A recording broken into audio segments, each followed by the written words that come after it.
Naqvi, Minister of Minority Affairs, is speaking right now. Let's take a listen.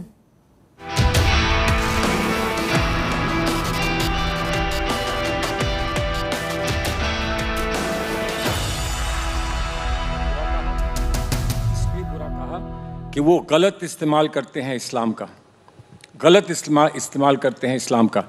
तो अगर इस्लाम का कोई गलत इस्तेमाल करता है उसको बुरा कहना जायज़ है, और अगर किसी और धर्म का कोई गलत इस्तेमाल करता है तो वो कहना जायज़ नहीं है।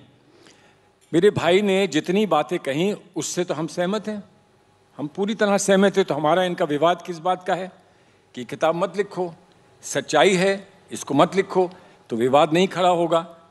लेकिन इन्होंने जितना कहा और जितना इन्होंने हमारे देश की जो मिली जुली संस्कृति है और जिसे गंगा जमनी तहजीब हम लोग कहते हैं, उसके बारे में इन्होंने जितना विवरण किया, तो ये कहा हिंदुत्व का या हिंदू धर्म का योगदान, मैं इसे स्वीकार करता हूं कि हिंदू धर्म का एक महान योगदान है भारत की सेकुलर संस्कृति में। लेकिन कॉन्स्टिट्यूशन ये नहीं कहता है। कॉन्स्टिट्यूशन सर्वधर्म समभाव की बात करता है, सब धर्मों को इक्वल मानता है और इक्वल समझते हुए उनको सम्मान देता है कॉन्स्टिट्यूशन। फिर जब अयोध्या की बात करी, अयोध्या के फैसले की बात करी, अयोध्या के फैसले से पहले हम सब ने कहा था हम लोग स्वीकार करेंगे, और मुझे खुशी इस बात की है कि हमने स्वीकार किया। और मेरी किताब ये कहती है कि जिन लोगों को आपत्ति है सुप्रीम कोर्ट के फैसले पर, वो समझें कि ये फैसला सही है, अच्छा है। मेरी किताब ये कहती है। उसका भी लोगों को। सर, ये रोबस्ट वर्जन ऑफ हिंदुत्व क्या है? सुनिए, मैं आता हूँ, मैं वहाँ आता हूँ, क्या है ये? क्या कर दिया मैं आता हूँ। लेकिन जो इन्होंने कहा, जो सुप्रीम कोर्ट के फैसले के बारे में कहा, मैं फिर से लोगों को याद दिला दूं, सुप्रीम कोर्ट का फैसला एक मंदिर के बारे में नहीं था अकेले। सुप्रीम कोर्ट का फैसला था एक मंदिर बनेगा और एक मस्जिद बनेगी। क्या कहीं आपने किसी ऑफिशियल स्टेटमेंट में ये सुना है कि हम स्वागत करते हैं कि एक मंदिर और मस्जिद बन रहा है? राहुल गांधी ने बोला क्या? हमने वो भी नहीं सुना सर। सुनिए, राहुल गांधी ने बोला नहीं बोला, मैंने कहा कि ऑफिशियल स्टेटमेंट कोई आया है, कोई ऑफिशियल स्टेटमेंट अधिकृत रूप से आया है कि हम मंदिर और मस्जिद का स्वागत करते हैं। वो है फैसला। चलिए छोड़िए, नहीं कह सकते, नहीं कहना आता, कोई बात नहीं, माफ किया।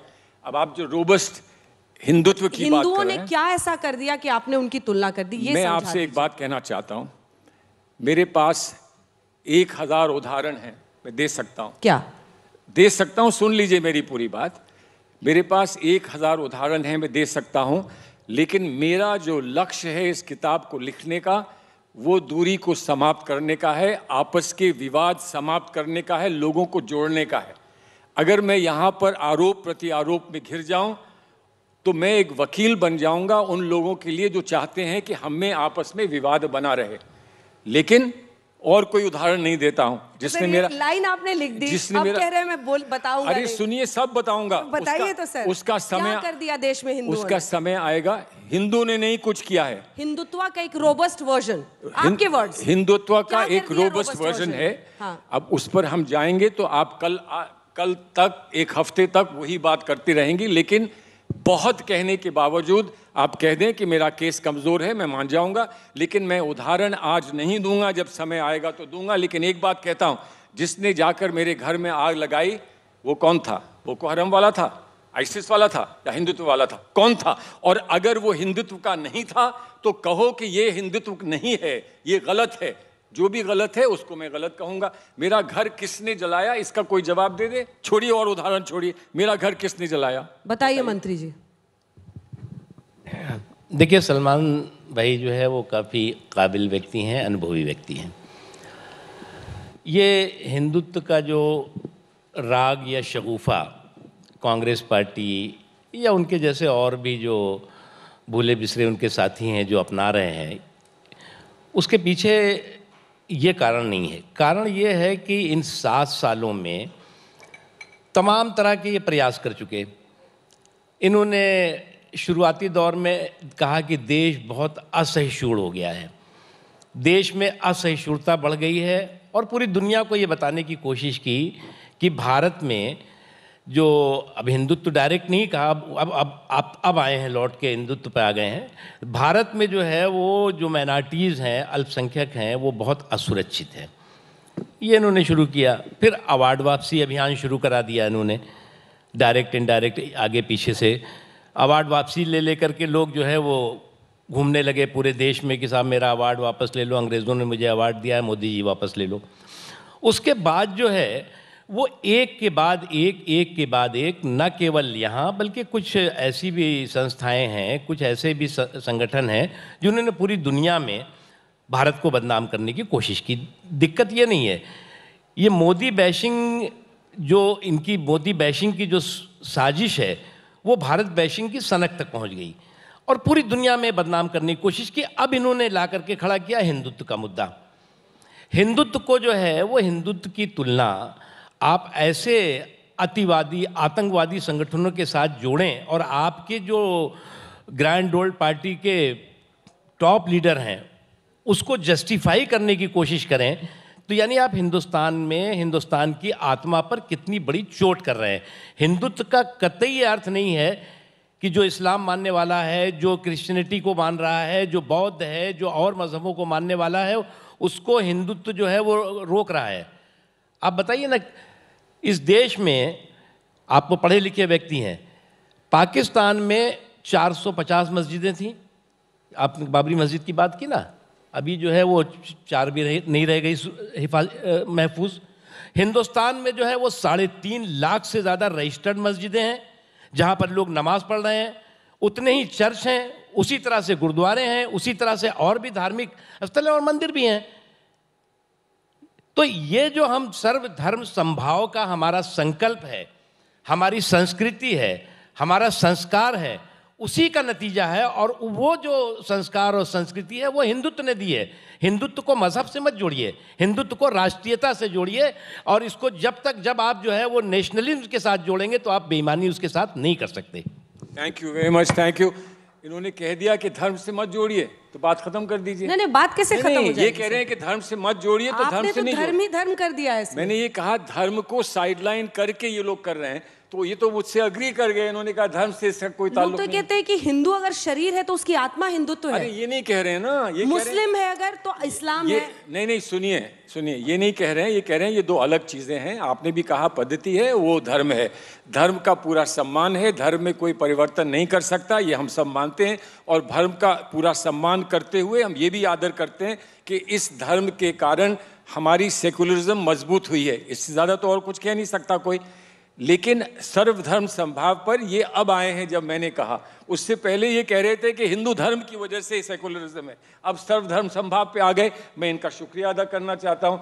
और अगर इनको ऐसा लगता है कि हमने राष्ट्रवाद के एक कंसेप्शन को, राष्ट्रवाद की एक कल्पना को मैंने चुनौती दी है, तो दी है। आपने वर्ड तो सर हिंदुत्व लिखा है ना। अरे हिंदुत्व ये कह रहे हैं राष्ट्रवाद, उनको छोड़िए ना सर, बाकी दुनिया में तो हल्ला करें। देखिए ऐसा है, ये भारतीय जनता पार्टी के लिबरल विंग के एक बड़े महान नेता हैं, लेकिन आप डोरे डाल रहे हैं उन पे। ये बेचारे करें तो क्या करें। कोई कहता है कि गोली मारो सालों को, देश के गद्दारों को। मेरे घर के बाहर ये नारे लगे हैं भाई, मेरे घर के बारे में बाहर ये नारे लगे हैं, तो ये कहते हैं उनका हमसे क्या लेना देना। तो हो सकता है कोई कांग्रेसी हो जिसने जाके ऐसा किया हो सकता है वही हो, और कौन होगा। लेकिन बात ये है कि जो बात कहनी है वो साफ कहो। जो लोग कहते हैं हमको वोट नहीं दोगे पाकिस्तान चले जाओ, कोई और ये कह रहा है कि पाकिस्तान में फैक्ट्रियां चल रही हैं इसलिए यहाँ प्रदूषण हो रहा है। सुप्रीम कोर्ट को कहना पड़ा कि आप उन पर कोई वो लगाना चाहते हैं, प्रोहिबिशन लगाना चाहते हैं। क्या हो रहा है? हर चर्चा में पाकिस्तान आ जाता है। बहुत दिन हो गए पाकिस्तान गया। आपकी पार्टी और आपकी सरकार की एक छवि है, और वो छवि है कि आप प्रो हिंदू पार्टी हैं। आपके रहते हुए अल्पसंख्यकों को आप लोग नियंत्रित रख के सेकंड सिटीजन बनाकर देश में रखना चाहते हैं। उसी छवि को इनकैश कर रहे हैं। नकवी साहब ऐसा नहीं चाहते। मैं इन पर ये आरोप नहीं लगाऊं। मुझे लगता है कि तो माइनॉरिटी मिनिस्टर प्रॉब्लम जो है कांग्रेस पार्टी के या कांग्रेस पार्टी के नेताओं की ये है ही नहीं।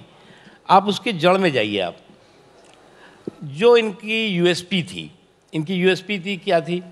Cut, commission, corruption and communalism. तो कट, कमीशन, करप्शन और कम्युनलिज्म, ये इनकी यूएसपी, कांग्रेस पार्टी की सेकुलर यूएसपी थी। और इनका एक ऐसा कि कम्युनल टिफिन में सेकुलर टमाटर का तड़का लगाओ और वोट लेते रहो। तो अब इन 7 सालों में कट गया, करप्शन गया, कमीशन गया और कम्युनलिज्म गया। तो अब इनको लगता है कि ये साहब ये कट कमीशन करप्शन की तो दुकान बंद हो गई, कट कमीशन करप्शन और कम्युनलिज्म की जो है वो तालाबंदी हो गई, नाकाबंदी हो गई, तो अब क्या करें? तो बीच बीच में हिंदुत्व पर ज्ञान देने लगते हैं, हिंदुत्व की परिभाषा बताने लगते हैं और हिंदुत्व के प्रति डर पैदा करके अल्पसंख्यकों समाज में ये बताने की कोशिश करते हैं कि हिंदुत्व रहेगा तो तुम नहीं रहोगे।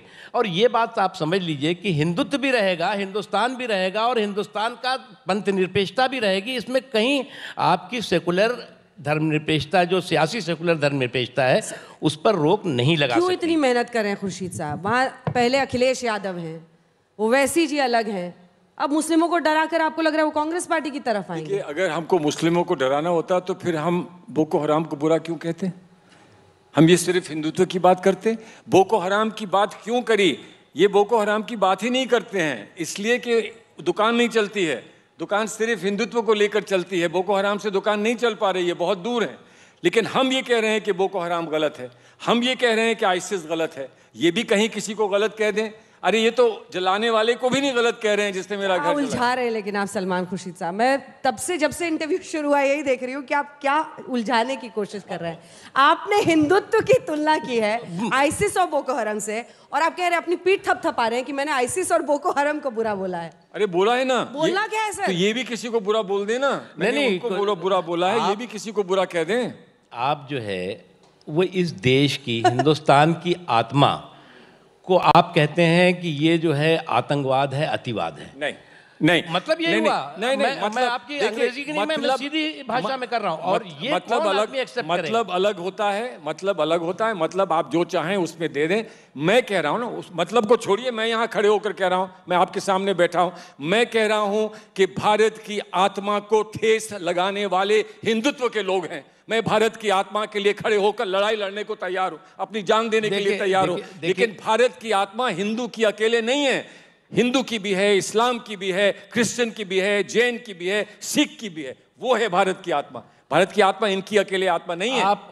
इसलिए अब ये इनको बुरा लग रहा है कि नहीं, कोई बुरा नहीं। देखिए, मैं अरे तो आप मान जाइए कि आत्मा में सब हैं। आप मान जाइए कि आत्मा में सब हैं, अकेला कोई नहीं है। मैंने साहब ये मत बोलिए, आपने एक पार्टी पर अटैक नहीं किया है। नहीं, आपने हिंदुत्व पर अटैक वही मैं कह रहा हूँ। आप बीजेपी पर अटैक करें या बीजेपी के तौर तरीके? बीजेपी पे क्यों करूं? आप देख रहे हैं ना कि वो कांग्रेस को अटैक कर रहे हैं ऐसे कि ये हमारा एक चुनावी भाषण हो रहा है। मैं तो सभ्यता की बात कर रहा हूं, सिविलाइजेशन की बात कर रहा हूं, और मुझे जो कहना है सिविलाइजेशन के बारे में वो मैंने कहा है। मैं उसको डिफेंड करने को तैयार हूं। सिर्फ मैं आपसे इतनी आज्ञा चाहता हूं कि मुझसे वो फेरिस्त मत लीजिए, इसलिए कि मैं जब लोगों को जोड़ना चाहता हूं तो उन पे आरोप लगा के कत्ल करेंगे और वजह नहीं बताएंगे। नहीं, वजह सबको मालूम है। आप रिपोर्ट करती हैं, आपको मालूम है क्या होता है। आपकी जुबान से सुनना चाहते हैं। लिंचिंग कौन करता है?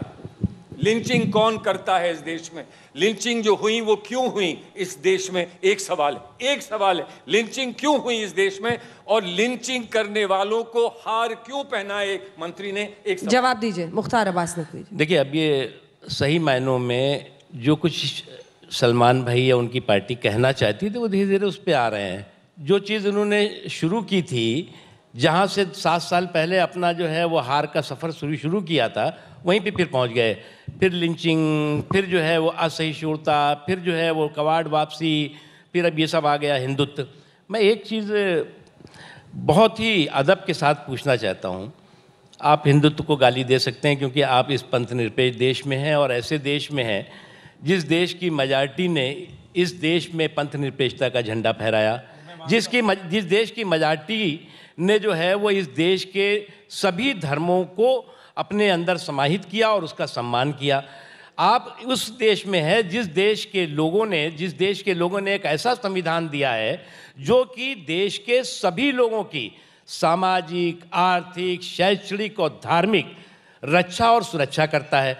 अब सवाल यहाँ ये पैदा होता है कि आपने हिंदुस्तान को हिंदुत्व से जोड़ दिया, हिंदुत्व को जोड़ दिया लिंचिंग से, लिंचिंग को जोड़ दिया कि साहब ये माइनॉरिटीज़ के साथ अट्रॉसिटी करते हैं, अन्याय करते हैं। यानी इनडायरेक्टली आप जो है वो सीधे तौर से हिंदुस्तान की आत्मा पर, हिंदुस्तान की संस्कृति पर, हिंदुस्तान के संस्कार पर सीधे हमला कर रहे हैं। और हमला कौन कर रहा है? Grand old party. जैसा हमने पहले कहा कि एक ऐसी नॉन परफॉर्मिंग एसेट बन गई है जो कि अब हर चीज में जो है। नकवी जी, इन्होंने आगे ये लिखा है कि जो temple is for everyone but as it seems that the mosque belongs to UP Sunni Waqf Board alone. तो वो कह रहे हैं कि मुस्लिमों को भी आप डिवाइड कर रहे हैं। और आगे लिखते हैं कि प्रधानमंत्री ने सिर्फ इच्छा जाहिर की होती कि मस्जिद बने और वो उसके उद्घाटन पर भी जाएंगे। इस देश में कितनी गलत है? सुनिए भाई, सवाल ये, राम मंदिर का एक ऐतिहासिक सच है। मैं एक मंदिर में तो आपकी पूरी यूपी सरकार, योगी सरकार, नहीं मोदी जी सैकड़ों सब जा रहे हैं ना नींव और वो रखने। सैकड़ों साल से एक बहुत ही बड़ा विवाद था राम मंदिर को लेकर के। अयोध्या में राम जन्मभूमि पर राम मंदिर का निर्माण होना चाहिए, इसको लेकर के। और मुसलमान भी ज़्यादातर ये चाहते थे कि भाई इस विवाद का समाधान होना चाहिए। और भगवान राम का जो है जन्म स्थान 10 जगह नहीं हो सकता, एक ही जगह हो सकता है। और हिंदुओं की आस्था है तो वहाँ होना चाहिए। और सुप्रीम कोर्ट ने उसमें सर्वसम्मति से फैसला किया। आपकी किताब में भी ये बात है। अब सवाल यहाँ ये पैदा होता है कि उस वक्त मैंने जो शुरू में कहा कि कहीं पर भी उस फैसले पे जीत का न जश्न हुआ न हार का हाहाकार हुआ। सभी ने स्वीकार किया कि साहब फैसला बहुत अच्छा आया है और बनने लगा। उसी फैसले में ये भी कहा गया कि जो सुन्नी वक्फ बोर्ड है वो वक्फ बोर्ड जो है उसको हम ज़मीन प्रोवाइड करेंगे और वो वहाँ चाहें तो मस्जिद कहीं पे बनवा सकते हैं। वो प्रोवाइड भी की जा रही है उनको, की भी गई, ऑफर भी की गई कई जगहों पे। लेकिन एक सामान्य सा जो मैंने आपसे जैसा कहा कि ये जो राम मंदिर का मुद्दा है ये सामान्य से का मुद्दा नहीं है, सामान्य सी घटना नहीं है, एक चीज़। दूसरी चीज़ ये कि अब ये इशू मैम ये इनका जो है कहीं पे निगाहें कहीं पे निशाना। ऐसा नहीं है कि ये जो है वो सीधी जो है वो अयोध्या और अयोध्या के वर्डिक्ट पर इनका जो है वो निशाना है। इनका निशाना जो है कहीं पे। अब उस निशाने की बानगी आपने देख ली ना, लिंचिंग, पिंचिंग, टिंचिंग सब आ गई। और उसके बाद जो है उन्होंने बता दिया कि जो माफ करिए, आपने मुझे बार बार पूछा तो मैंने एक उदाहरण दे दिया। मैं नहीं देना चाहता था, मैं नहीं चाह रहा हूं कि डिस्कशन उधर जाए। मैं ये चाह रहा हूं कि डिस्कशन इस बात पे रहे कि हम आखिर अपनी सभ्यता में किस चीज़ को मानते हैं। इन्होंने कहा कि सब लोगों को मौका दिया गया है इस देश में, और ये कहा कि वो इसलिए कि भारत का जो बहुमत है, भारत में बहुल्य समाज है, उसने ये मौका दिया। अशफाकुल्लाह ने ये मौका नहीं दिया, ये मौलाना आज़ाद ने ये मौका नहीं दिया। भारत का संविधान बना तो उसमें वो भी थे। किसी ने किसी को दिया नहीं, हम सब ने अपने आप को दिया है। हमारा कॉन्स्टिट्यूशन कहता है कि इसको हमने अपने आप को दिया है। ये क्यों कह रहे हैं कि हमने आपको ये दिया, हमने आपको ये दिया? ये नहीं है। आप कौन होते हैं देने वाले? हमने दिया है आपको, आपने दिया है हमको, क्योंकि हम सब एक हैं। लेकिन सलमान साहब, अब तो आपकी पार्टी भी मुस्लिमों का पहले जिस तरह से उनके साथ व्यवहार होता था अब नहीं हो रहा, डरती है। नहीं, मेरी पार्टी डरती है। मैं यहाँ बैठा हूँ, मेरी पार्टी डरती है। मैं अपनी पार्टी का प्रतिनिधित्व करता हूँ। हर पार्टी में अलग अलग विचार के लोग होते हैं, होने चाहिए, आपस में संवाद होना चाहिए। कोई कहे आप मेरे सवाल से फिर भाग रहे हैं सर। मैं ये बोल रही हूँ कि आपने शिकायत की। सुनिए तो सवाल तो अरे प्रभु एक सेकंड, सवाल मत पूछिए कि वो मैं जवाब नहीं दूंगा। आप मुझे कायर समझिए, कुछ समझिए। मैं नहीं चाहता हूं कि वो उदाहरण दे देकर मैं आपस में एक खाई बनाऊं। मैं लोगों को जोड़ना चाहता हूं, इसलिए मैंने ये किताब लिखी बताने के लिए कि ये अच्छा निर्णय है।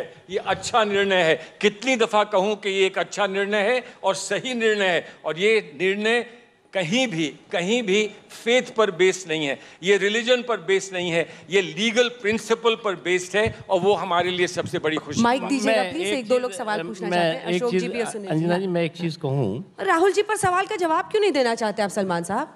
राहुल जी पर सवाल का जवाब क्यों नहीं देना चाहते? राहुल जी पे वही तो पूछ रही थी, आपने बिना सवाल पूछे प्रीएम्प्ट कर लिया सर। मैं ये कह रही थी कि आप शिकायत कर रहे हैं, आप कह रहे हैं कि पीएम को जाना चाहिए उद्घाटन के लिए मस्जिद के, कम से कम एक्सप्रेस तो करते। आपकी पार्टी से भी तो कोई नहीं बोलता। अब सब डरते हैं, सबको ये लगता है कि बहुसंख्यकवाद की राजनीति ही देश में चलेगी। कोई नहीं डरता है। राहुल जी बीजेपी की नकल कर रहे हैं आप लोग। राम मंदिर के लिए राहुल जी को क्यों नहीं इनवाइट किया? करते, अगर वो ना जाते तो फिर आप मुझसे सवाल पूछते। मस्जिद पे मैं पूछ रही हूँ तो आप मैं कह जवाब रहा नहीं हूं, दे रहे। मस्जिद पर प्राइम मिनिस्टर जाएं, राहुल जी जाएं, मंदिर पर प्राइम मिनिस्टर जाएं, राहुल जी जाएं। मंदिर पर प्राइम मिनिस्टर गए, राहुल जी को नहीं ले गए। क्यों नहीं ले गए? जब जनीवा में सवाल उठा था, इन्हें मालूम है, मैं अटल बिहारी जी के साथ गया था, वो हमारे लीडर थे, मैं डिप्टी लीडर था, तो क्यों नहीं राहुल जी को लेकर प्राइम मिनिस्टर जा सकते थे? प्राइम मिनिस्टर मोनोपोली क्यों बनाना चाहते हैं हर मंदिर की? ले जाते, देखते, वहां भगवान भी देखते कि ये अच्छे हैं कि वो अच्छे हैं, क्या प्रॉब्लम है? अच्छा, भगवान देखते कि कौन अच्छे हैं दोनों में? अरे भगवान कभी तो निर्णय लेंगे, जनता तय करेगी ना। अरे जनता तो भगवान के इशारों पे चलती है। अच्छा, आपकी नजर में हिंदुत्व क्या है सर? क्या है हिंदुत्व क्या है? हिंदुत्व? एक वे ऑफ लाइफ है, लेकिन वे ऑफ लाइफ को जो लोग अपने आप को हिंदुत्व का मानते हैं उन्होंने बिगाड़ा है। बड़ा क्लियर है, हिंदुत्व एक वे ऑफ लाइफ है और हर रिलीजन में, हर कल्चर में एक वे ऑफ लाइफ होती है। आप मुझसे कहें हिंदुत्व तो वे ऑफ लाइफ है हिंदुओं का, क्या इस्लाम में कोई वे ऑफ लाइफ नहीं है? इस्लाम में भी शरिया एक वे ऑफ लाइफ है, शरिया एक वे ऑफ तो लाइफ है। हिंदुओं ने हिंदुत्व को बिगाड़ा है और वो बिगड़े हुए हिंदुओं ने लोग नहीं बिगाड़ा। आईसिस और बोको हराम की जिन्होंने तरह। बिगाड़ा है वो हिंदू नहीं है, जिन्होंने बिगाड़ा है वो हिंदू नहीं है, वो अपने आप को हिंदू का प्रचार करते हैं, वो हिंदू नहीं है। वो हिंदू नहीं है। नहीं है, मैं कह रहा हूं वो हिंदू नहीं है। सुनील जी। हाँ, सलमान खुर्शीद साहब नमस्कार। मेरा नाम सुनील भट्ट है, मैं आज तक इंडिया टुडे के जम्मू ब्यूरो से हूँ। खुर्शीद साहब, जब 2014 में आम चुनाव हुए थे, लोकसभा के चुनाव, कांग्रेस की हार हुई, बाद में कांग्रेस ने एक आत्ममंथन किया, एंटनी कमेटी बनी थी और उस कमेटी के अनुसार ये रिपोर्ट आई थी कि there is a perception in the country that Congress is pro Muslims and anti Hindu. अब उस परसेप्शन को अब बदल तो नहीं रहे हैं आप लोग, आप उसको स्ट्रेंथन कर रहे हैं। चाहे आपकी पुस्तक हो, राशिद अल्वी साहब हो, मनीशंकर अय्यर हो, दिग्विजय सिंह, एक के बाद एक आप लोग बीजेपी को ब्लैंक चेक दे रहे हैं। सुनिए, पॉलिटिकल एडवाइस आप मत दिया करिए, हम लोग फैसला करेंगे कि हम क्या हैं और हम क्या करेंगे। मीडिया ने अब ये तय कर दिया है कि हम आपको बोलेंगे आप क्या करो। एक प्रशांत किशोर बताते हैं क्या करो, एक आप लोग बताते हैं क्या करो। आपने बड़े दुश्मन बना रखे हैं, दुश्मनी प्रशांत किशोर से। आप हमको अपना जीवन, अपनी जीवन शैली और अपनी राजनीतिक शैली अपनाने दीजिए। सर, आपकी अपनी पार्टी के नेता कह रहे हैं ना, मनीष तिवारी थोड़ा ना जर्नलिस्ट है। इन्होंने नहीं पढ़ी, इन्होंने एंटनी कमेटी नहीं पढ़ी। इंडियन एक्सप्रेस का एक आर्टिकल एंटनी कमेटी के बारे में पढ़ा है, एंटनी से कभी बात कर लीजिएगा। मैंने एंटनी जी से विस्तार से बात करी है, उन्होंने कभी ऐसी बात नहीं कही। मैं आपसे कह रहा हूं, अगर मैं गलत हूं तो आप मेरी पार्टी से कहलवा दीजिए कि मैं गलत बोल रहा हूं। मनीष तिवारी तो आपकी पार्टी के हैं ना, वो जर्नलिस्ट थोड़ी हैं। वो कह रहे हैं कि क्यों ये सब लिख रहे हैं। नहीं, मनीष तिवारी, अरे तो मैं भी कह सकता हूं कि मनीष तिवारी 26/11 के बारे में क्यों लिख रहे हैं। अरे भाई, उन्हें कुछ मालूम है, जानते हैं, तो उन्होंने लिखा है। गुलाम नबी आजाद, चलिए गुलाम नबी आजाद को भी यहीं पूरा कर देता हूं। G23 की दुश्मनी जो है ना, G23 आपने G1 उनसे दुश्मनी ले ली है। G23 G1 पर तो आ गए ना। गुलाम नबी आजाद बोले तो 23 लोग तो नहीं बोले। गुलाम नबी आजाद ने क्या कहा पहले सेंटेंस में? मैं हिंदुत्व का विरोध करता हूं। क्यों करते हैं भाई, क्यों करते हैं? उसके बाद कहा कि आपकी जो तुलना है वो गलत है। चलिए मैं मान लूं तुलना गलत है, वो विरोध क्यों करते हैं, क्यों नहीं बताते हैं? आप उनसे पूछते नहीं हैं। अरे सहमत और विरोध एक ही बात होता है भैया, प्लीज। अच्छा, वो सहमत क्यों नहीं है? अरे वो सहमत क्यों नहीं है? ठीक है, भाषा कुछ बोलते हैं, धोती पहनते हैं, टीका लगाते हैं, क्या बात है? क्यों नहीं सहमत है? क्यों नहीं सहमत है? उन्हें तो सहमत होना चाहिए, क्यों नहीं सहमत है? जम्मू से आते हैं ना, तो सहमत होना चाहिए भाई।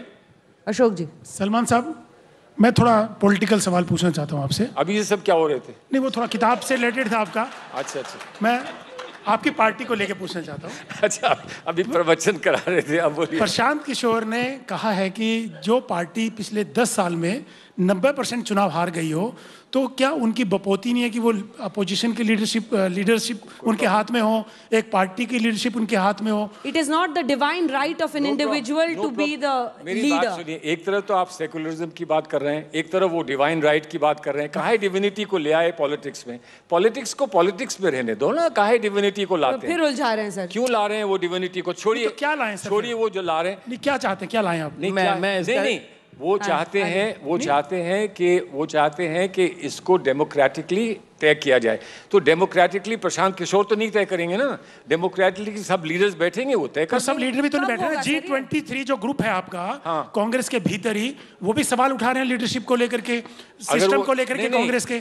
बात सुनिए, माफ करिए, आपके साथ उठाते होंगे सवाल, उन्होंने कभी सवाल नहीं उठाए। वो वर्किंग कमेटी में आए, उन्होंने कहा वी अग्री, अभी जो हो रहा है, जो इलेक्शन का आपने वो दिया है, शेड्यूल दिया है, हम उसको मानते हैं। उसमें गुलाम नबी आज़ाद साहब भी थे, तो वो नहीं क्वेश्चन करते हैं। अगर वो हमारी लीडरशिप को क्वेश्चन करना चाहते हैं तो वो आए सामने, चुनाव लड़े, कोई प्रॉब्लम नहीं है। तो तय तो वही होगा ना, किसी कॉन्क्लेव में नहीं तय होगा। आप नहीं तय करेंगे यहाँ आज तक लेकिन सवाल तो पूछेंगे ना सर। मैं इनका एक सवाल नकवी साहब बोल रहे हैं, फिर इसमें मैं एक जवाब। मैं नकवी साहब एक छोटा सा, नकवी साहब एक सेकंड। सलमान जी, मेरा सवाल एक और है। ममता बनर्जी आपके इलाही है, पुरानी कांग्रेसी भी हैं, उन्होंने भी कहा है जो व्यक्ति अधिकतर विदेश में रहता है वो एक पार्टी का लीडर कैसे हो सकता है? और ये ममता वर्सेस कांग्रेस क्यों हो गया? क्या वजह? क्या ममता अलग तरीके से जा रही है? यूपीए को रीडिफाइन करने वाले हैं आप? हीरोइन ममता जी का जो विचार है या जो उनका विश्व दर्पण है, उस पर मैं कुछ टिप्पणी नहीं कर सकता हूँ। लेकिन जितने लीडर्स भी हैं, राहुल गांधी या प्रियंका जी या सोनिया जी, कांग्रेस को रिप्रेजेंट करें उस बैठक में जहाँ सब लीडर्स आए। वो लोग तय कर लें किसको वो लीडर चाहते हैं। किसने कहा कि हम ही बनेंगे, हम आएंगे और हम बने? किसी ने नहीं कहा। वहाँ डेमोक्रेटिकली वो तय कर लें। जो ये कहता है कि डेमोक्रेटिकली नहीं हो रहा है, वही चाहता है कि डेमोक्रेटिकली ना हो। मैं अपने चेंबर से बैठकर घोषणा करूं ये बनेगा, मैं घोषणा करूं ये बनेगा, वो हम नहीं एक्सेप्ट करेंगे। बैठक क्यों नहीं होती सर आपकी? करिए ना बैठक तो करिए, हम कराएंगे सर। अरे तो बैठक वो कर ले, जो डेमोक्रेटिक बात कर रहा है वो सबको बुला ले, बैठा ले और वहां पर चुन ले कि हमारा लीडर नकवी कौन जी एक होगा। जवाब देना चाहते हैं। नहीं, मैं तो जो अभी आपने सर आपके पूछा यहाँ तो मामला सेट है। नहीं कोई देखिए कुछ क्या वो सवाल ही नहीं अब मैं पूछेगा। तो उसमें कुछ कह नहीं सकता भाई। हमसे बीजेपी से लड़ते हिंदुत्व से लड़ते ये आपस में भिड़ गए तो हम क्या कर सकते हैं, एक चीज़। लेकिन जो दूसरी इंपॉर्टेंट चीज़ है कि अभी जो सवाल पूछा गया, अब इस वक्त क्या सामने दिखाई पड़ रहा है, कांग्रेस में जो है वो हिट एंड रन का 2020 चल रहा है। कांग्रेस में एक तरफ त्रिमूर्ति कांग्रेस और एक तरफ तृणमूल कांग्रेस, उसमें जो है वो 2020 का हिट एंड रन चल रहा है। और शुद्ध रूप से ये हिट एंड रन किस लिए है कि विपक्ष का चौधरी कौन है, उस चौधराहट के लिए। विपक्ष का कहीं मुझे भी मालूम है कि सत्ता तो अभी दिल्ली बहुत दूर है, इसलिए जो है जब पूरी तरह से इश्यूज गायब हो जाते हैं तो कभी इसी तरह से हिंदुत्व का शगुफा आ जाएगा, कभी इंटॉलरेंस का शगुफा आ जाएगा, कभी कह दिया जाएगा कि हिंदुस्तान तो माइनॉरिटीज़ के लायक रह ही नहीं गया है। तो ये सारे शगुफीबाजी जब एक्सपायर कर जाते हैं, एक्सपोज हो जाते हैं, तो उसके बाद आपस में ये चिल्लम चिल्ला और इन्हें क्या प्रॉब्लम है? इनके लिए तो अच्छा है, कोई इश्यू नहीं है इनके लिए। क्यों आप अच्छा है, इनके लिए अपने अच्छा बैठे। कर रहे हैं? यही तो हम शुरू से अभी तक रहने पूछ रहे हैं दीजिए सर। ना। आपको क्या चिंता है, इनको क्या चिंता है? आप लोग खुश रहें, आप इनके इंटरव्यूज लेते रहें, ये भी खुश रहें। आपको प्रॉब्लम क्या है? आपको इतनी असल खुशी चिंता तो है आपको है सर, बीच में बैठे हैं, सब सवाल आप ही से पूछे जा आपको रहे हैं। इतनी चिंता है कि कांग्रेस अपने आप को ठीक आप कर ले। ये सोचिए। आप हमको हमारे हाल पे छोड़ दीजिए। बिल्कुल, नहीं, क्यों नहीं, छोड़ दें नहीं, सर? चिंता होगी। लोकतंत्र में विपक्ष की मजबूती इतनी जरूरी है। ताकि वो जो लिखे उसको आप कहोगे झूठ है। नहीं, जो कहा लिखे वो झूठ आप है। कहो झूठ है। सवाल पूछ रहे हैं। मैं भाई, बताऊं सवाल आपको। पूछ रहे हैं, लेकिन सवाल तो ये भी हो सकता है कि आखिर आपने जो कहा है इसका क्या मतलब है। लेकिन सवाल ये भी हो सकता है, ऐसा क्यों कहा है, ऐसा क्यों कहा है, आपने क्यों कहा, आपने जम्मू में ऐसा क्यों कहा, आपने कश्मीर में ऐसा क्यों कहा। अब हमको आप एडवाइस देंगे कि आप पार्टी अपनी ऐसी चलाएं, तो आप लोग भी आ जाओ पॉलिटिक्स में, हमारी पार्टी में आ जाओ, जुड़ लो हमारी पार्टी में। लोकतंत्र के हिसाब से आप बता देना हमको क्या नहीं, करना है। सलमान भाई ये बताइए, लिंचिंग की घटनाओं पर आप हिंदुत्व को आतंकी संगठन बता देंगे। नहीं हिंदुत्व और नहीं, आपसे सवाल न पूछा वो जाए। लिंचिंग वाह सलमान साहब। वो लिंचिंग हिंदुत्व वालों ने नहीं की थी, बजरंग दल वालों ने नहीं की थी। वो आपने तो robust version of हिंदुत्व लिखा है। वो किसी गांधीयन ने लिंचिंग की होगी, ये मैं मान लेता हूँ, गांधीयन ने लिंचिंग की होगी। तो वो आतंकी संगठन आईसिस और बोको आप हराम कैसी होगा। बात कर रही हैं? देखिए, जहां जो केस हार गए वो मान लेना चाहिए कि हम हार गए। केस नहीं हारे हैं सर। अरे केस जो आपने जवाब ही नहीं दिया, कह रहे अरे उदाहरण जवाब आज नहीं नहीं दिया, देंगे, अब कल देंगे, जवाब नहीं परसों दिया, देंगे। इसलिए कि आप खुद कह रही हैं कि मैं केस नहीं हारी, खुद कह रही हैं कि आतंकी मेरा ये केस है। संगठन कैसे नहीं कह कर दिया सक- आपने? नहीं कहा है। आप लोग कन्विंस हैं क्या इनके जवाब से? कुछ कन्विंस होंगे, कुछ नहीं होंगे, तो होते ही है अगर लोकतंत्र में। कोई कन्विंस है हाथ उठा इस दीजिए। पे तो पूरा हिंदुस्तान कन्विंस एक नहीं भी होगा। आदमी अगर कन्विंस है, दो लोग कन्विंस है नहीं सर इस कन्विंस रूम में। About what? सवाल सही पूछिए। कि आपका जवाब नहीं आपके जवाब से मेरा जवाब क्या चाहते हैं मैं वो जवाब दूं। आप कन्विंस हैं कि नहीं? ये लोग आपके बुलाए हुए लोग बेचारे यहाँ बैठे हैं, कहाँ से हाथ उठा के आपसे कहेंगे कि हम कन्विंस हैं? छोड़िए ना। हाँ, अब आई मुद्दे की बात। अरे वही तो मुद्दे की बात है, और क्या है, वही सारी मुद्दे की बात है। चलिए Shoot the messenger. सड़क पे चल के बात करते हैं, खुलकर ये बात करते हैं, वहां तय हो जाएगा। राज्यसभा में भी इसके बाद मौसमी एक सवाल पूछेंगी। राज्यसभा में अभी ये तो एक धर्म युद्ध चल रहा है, एक अलग युद्ध ये वहां चल धर्म रहा है। युद्ध नहीं है, ये संवाद है, ये संवाद है, ये आज तक वालों का बनाया हुआ स्टेज है जिस पर हम संवाद कर रहे हैं, मेरे दोस्त के साथ हम संवाद कर रहे हैं। ये धर्म युद्ध नहीं है, ना इनका धर्म खतरे में है, ना मेरा धर्म नकवी साहब, 12 सांसदों के निलंबन पर वहां पर कोहराम मचा हुआ है। कोई काट है आप लोगों के पास इस गतिरोध का? और विपक्ष की शिकायत है कि आपने जानबूझकर पिछले सत्र का इस बार एक्शन लिया है, जितने भी नियम है उनको ताक पर रखकर। देखिए, पहली बात यह है कि पार्लियामेंट में, चाहे राज्यसभा हो चाहे लोकसभा, उसमें डिबेट होती है। सलमान भाई बहुत सीनियर पार्लियामेंटेरियन रहे हैं। डिबेट होती है, डिस्कशन होता है, डिसीजन होता है और सभी लोग पार्टिसिपेट करते हैं। लेकिन हुड़दंग, उद्दंडता, हंगामा और हिंसा, ये बहुत ऐसी कम घटनाएं हुई होंगी संसद के इतिहास में जहाँ पे हुड़दंग और हंगामे के साथ साथ हिंसा भी हुई और लोकतंत्र का मंदिर शर्मिंदा करने की कोशिश हुई हो। लोकतंत्र के मंदिर को शर्मिंदा करने के बाद भी शर्मिंदगी न महसूस करना, वो इस बात का प्रमाण है, सबूत है कि कुछ लोग जो है वो ये ठान के बैठे हुए हैं कि हम सड़क पे भी उद्दंडता करेंगे और संसद को भी जो है वो हम शर्मसार करेंगे। इसलिए है, और माफ़ी वो उन्हें मांगना ही पड़ेगा। और अच्छा हो गया माफ़ी अगर वो मांगेंगे तो वो बड़े हो जाएंगे, माफ़ी मांगेंगे तो वो बड़े होंगे। और अच्छा हो गया सर, 12 विरोध की जो आवाजें थी बंद हो गई। माफ़ी सरकार से नहीं मांगनी, पहली बात है क्लियर कर लीजिए, माफ़ी सरकार से नहीं मांगनी है, माफ़ी उस लोकतंत्र के मंदिर से मांगनी है जिसको कि उन्होंने शर्मसार किया है। उसमें किसी को क्या आपत्ति? रैंसम पे आप पूरे पार्लियामेंट सेशन को रख देंगे इसकी वजह से? आप उससे पूछ रही हैं? जी। मैं तो पार्लियामेंट में हूँ नहीं, मैं क्या बताऊं? नहीं, आपकी पार्टी सर। इन्होंने क्या किया, उन्होंने क्या किया, उस पर मैं क्या कह सकता हूं? राहुल गांधी रोज गांधी प्रतिमा के सामने बैठ रहे हैं सर, आपके नेता हैं। प्रतिमा के सामने बैठना तो अच्छी बात है ना, प्रतिमा के ऊपर चढ़ना गलत बात है जो ये लोग करते हैं। लेकिन मैं ये कह रहा हूँ कि आपस में संवाद हो, हम यहाँ संवाद कर रहे हैं, ये लोग पार्लियामेंट में संवाद कर लें। किसको माफ़ी मांगनी है, नहीं मांगनी है, क्यों मांगनी है, वो सारी बात वहाँ पर तय होनी चाहिए। यहाँ पर क्यों तय कर रहे हैं? यहाँ से कह रहे हैं माफ़ी मांगे तब आइए, वहाँ पर जाएं, उनसे बात करें, जो सही है वो सामने आना चाहिए, वो होना चाहिए। इसमें हमें कोई आपत्ति नहीं है इस पर, लेकिन मैं वहाँ नहीं हूँ तो इसलिए मैं नहीं बोल सकता। मौसमी जी, अंजना ने जो पूछा उसी पे मैं पूछती हूँ नकवी साहब। अजीबोगरीब बात है कि कार्रवाई होती है, 12 सांसद निलंबित होते हैं और लगातार सरकार ये बोलती है कि टेबल पर चढ़े सांसद किताब फेंकी, टेबल पर चढ़े सांसद किताब फेंकी। जो सांसद टेबल पर चढ़े थे उन पर कार्रवाई नहीं होती और उनका नाम भी नहीं आता है। उनका तो वीडियो भी था। संजय सिंह आम आदमी पार्टी के खुद ही ये कह रहे हैं कि मैं टेबल पे चढ़ा। प्रताप सिंह बाजवा जो कि पंजाब के सांसद हैं कांग्रेस के, वो भी, उन दोनों का नाम लिस्ट में नहीं आया। सरकार ने अपनी प्रेस कॉन्फ्रेंस में भी बार बार बोला कि असंवैधानिक था, संसद की गरिमा को ठेस पहुंची इस एक्शन से। तो क्या कार्रवाई सियासी थी नकवी साहब? क्योंकि कहा जा रहा है नफ़ा नुकसान, विपक्ष कह रहा है नफ़ा नुकसान को देखते हुए ये चुनावी कार्रवाई। देखिए, ये जो लोग सस्पेंड हुए हैं वो भी यही बात कह रहे हैं। जो फैसला हुआ है, पार्लियामेंट या संसद की कार्रवाई जब चल रही थी, उस समय जिन लोगों ने उद्दंडता की है, उस समय जिन लोगों ने हंगामा किया है, उस समय जिन लोगों ने हिंसा किया है, उस समय जिन्होंने संसद की गरिमा को धूल धूसरित किया है, उनके खिलाफ हुई है।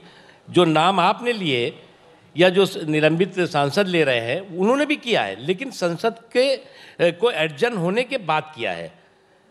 तो एडजर्न होने के बाद जो कार्रवाई होती है, संसदीय कार्रवाई जब चल रही है उस वक्त जो कार्रवाई लोग करते हैं उसकी बात है।